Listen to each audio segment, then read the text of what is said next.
Hi guys, I am डियर एक्स अस्पर Patel and welcome back to our YouTube channel pharma cure.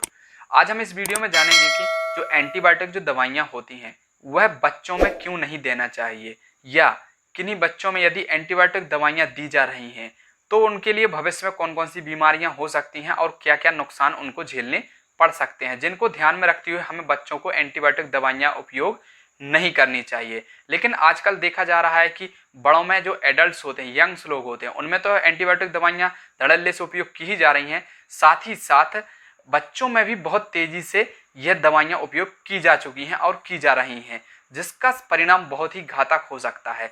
तो video में हम सिर्फ इतना जानेंगे कि बच्चों में एंटीबायोटिक क्यों नहीं देनी चाहिए, इससे क्या क्या साइड इफेक्ट और क्या क्या भविष्य में परेशानियां हो सकती हैं।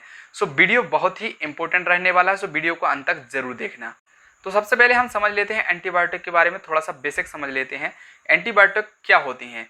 एंटीबायोटिक दवाइयाँ वह दवाइयाँ होती हैं जो हमारी बॉडी में माइक्रो ऑर्गेनिज्म या बैक्टीरिया की ग्रोथ को रोकने के लिए या बैक्टीरिया माइक्रो ऑर्गेनिज्म की ग्रोथ को मारने के लिए दी जाती हैं या बैक्टीरिया को मारने के लिए दी जाती हैं। वह दवाइयाँ जो माइक्रो ऑर्गेनिज्म से ही उत्पन्न की जाती हैं और माइक्रो ऑर्गेनिज्म या बैक्टीरिया की ग्रोथ को मारने के लिए या ग्रोथ को रोकने के लिए हमारी बॉडी में दी जाती हैं। जस्ट आप एंटीबायोटिक वर्ड से ही आप समझ सकते हैं, एंटी मीन्स अगेंस्ट और बायोटिक मीन्स किसी की लाइफ के अगेंस्ट है। किसी की लाइफ से मतलब किसी बैक्टीरिया या माइक्रो ऑर्गेनिज्म की लाइफ के अगेंस्ट दी जाने वाली दवाइयाँ ही एंटीबायोटिक कहलाती हैं। अब यह एंटीबायोटिक क्या कार्य करती हैं? जब भी हमारी बॉडी में कोई इन्फेक्शन या कोई बैक्टीरिया एक्ट करता है, कोई माइक्रो ऑर्गेनिज्म ग्रो करते हैं, तब यह दवाइयाँ दी जाती हैं ताकि हमारी बॉडी में प्रेजेंट जो बैक्टीरिया हैं, जो भी माइक्रो ऑर्गेनिज्म हैं, उनकी ग्रोथ को रोका जा सके, उन बैक्टीरिया को मारा जा सके। तो हमारी बॉडी में दो प्रकार के बैक्टीरिया होते हैं, एक होते हैं हार्मफुल बैक्टीरिया और दूसरा होता है बेनिफिशियल बैक्टीरिया। तो जब यह दवाई हमारी बॉडी में एक्ट करती है तो ये दवाई यह नहीं देखती है कि हमारी बॉडी में हार्मफुल बैक्टीरिया भी है और बेनिफिशियल बैक्टीरिया है, तो हम बेनिफिशियल बैक्टीरिया को छोड़ दें या हार्मफुल बैक्टीरिया को हम किल कर दें।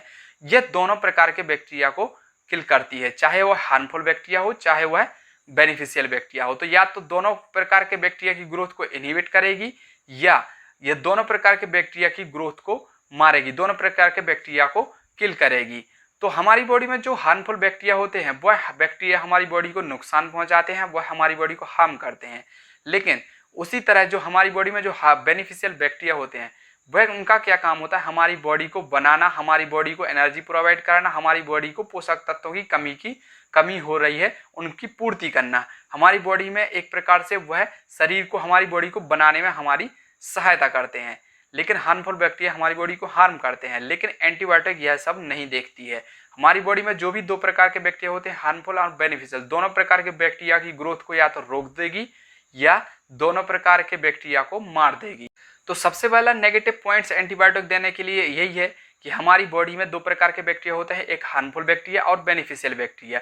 तो एंटीबायोटिक दोनों प्रकार के बैक्टीरिया को या तो मार देती है या उसकी ग्रोथ को रोक देती है। तो साथ ही साथ हमारी बॉडी को हार्म भी होता है, क्योंकि जो हमारी बॉडी को जो बैक्टीरिया बना रहे हैं वह बैक्टीरिया भी उस दवा से किल हो जाते हैं। तो अब बच्चों का सवाल आता है, तो बच्चों में तो और ही दिक्कत होने वाली है, क्योंकि बेनिफिशियल यदि बैक्टीरिया पहले से भी यदि किन्हीं बच्चों में यदि मारे जाते रहेंगे तो उनके भविष्य में बहुत सी समस्याओं से झेलना पड़ सकता है। तो फर्स्टली नेगेटिव पॉइंट यही है कि बेनिफिशियल बैक्टीरिया भी मर जाते हैं।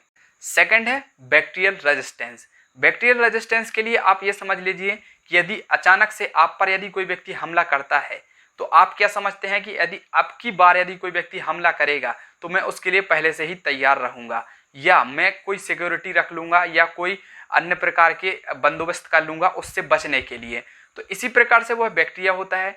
जब किन्हीं बच्चों को तरह तरह की एंटीबायोटिक दवाइयाँ दी जाती हैं तब वह जो बैक्टीरिया होता है वह अपने चारों ओर एक लेयर क्रिएट कर लेता है, या हम यूं कहें कि वह सुपर बग का रूप धारण कर लेता है। अब वह अपने चारों ओर एक क्षमता क्रिएट कर लिया है कि हम किसी प्रकार की एंटीबायोटिक दवा क्यों ना आ जाए, हम उससे सुरक्षित रहेंगे। वह अपने चारों ओर एक लेयर क्रिएट कर लेता है, या हम यूं कहें कि बैक्टीरियल रेजिस्टेंस डेवलप कर लेता है, जिसकी वजह से ये होता है कि भविष्य में किसी प्रकार की कोई भी एंटीबायोटिक उसको दे दी जाए तो वह एक्ट नहीं करती है। उसकी बॉडी के बैक्टीरिया, हार्मफुल बैक्टीरिया हैं, वह नहीं मारे जा सकते हैं, क्योंकि बैक्टीरियल रेजिस्टेंस उसकी बॉडी में डेवलप हो चुका है। तो सेकंड पॉइंट, नेगेटिव पॉइंट यह है कि बैक्टीरियल रेजिस्टेंस डेवलप हो जाता है। लास्ट एंड थर्ड होता है कि जब भी इतनी सारी एंटीबायोटिक उसको दी जाती हैं, पहले से ही लास्ट तक उसको बहुत सारी एंटीबायोटिक यदि दी जा रही हैं, तो उसमें बहुत सी भविष्य में बहुत सी जो परेशानियां हैं, जैसे हम उनको बीमारियां कह सकते हैं कि बहुत सी बीमारियां हैं जो उनको बहुत जल्द ही घेर लेती हैं।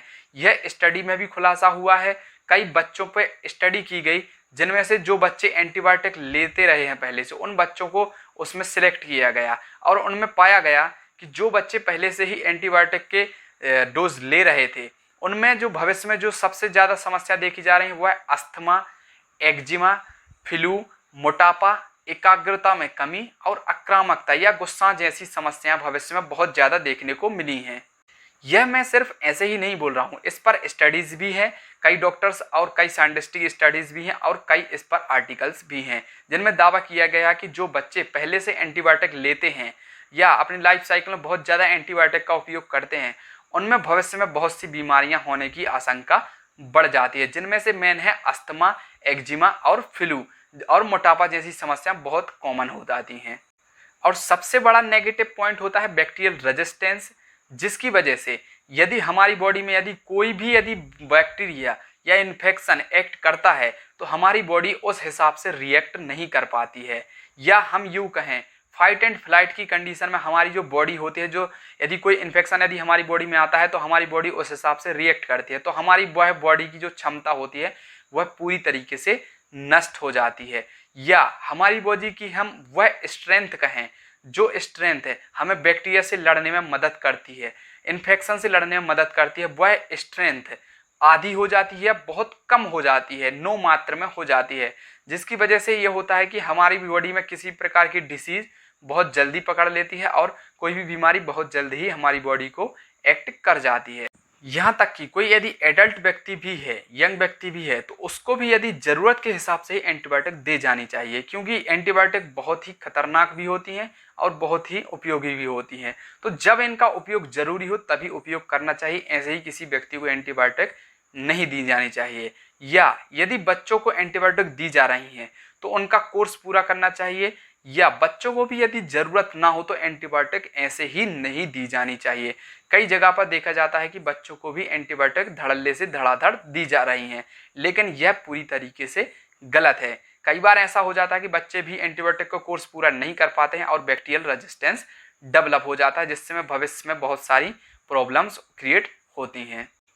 तो बच्चों में जब तक ज़रूरी ना हो तब तक एंटीबायोटिक दवाइयाँ नहीं दी जानी चाहिए। तो आई होप कि आप समझ चुके होंगे कि जो एंटीबायोटिक दवाइयाँ होती हैं बच्चों में क्यों नहीं दी जानी चाहिए और इससे भविष्य में कौन कौन सी प्रॉब्लम्स हो सकती हैं। सो आई होप कि आपको वीडियो काफ़ी नॉलेजेबल और इम्पोर्टेंट रहा होगा। यदि वीडियो अच्छा लगा हो तो वीडियो को लाइक जरूर कर दें और यदि चैनल पर नए हो तो चैनल को सब्सक्राइब कर दें। चलिए मिलते हैं ऐसे ही किसी नए इंटरेस्टिंग वीडियो से, तब तक के लिए थैंक यू वेरी मच। जय हिंद, वंदे मातरम। देखते रहिए फार्मा क्योर।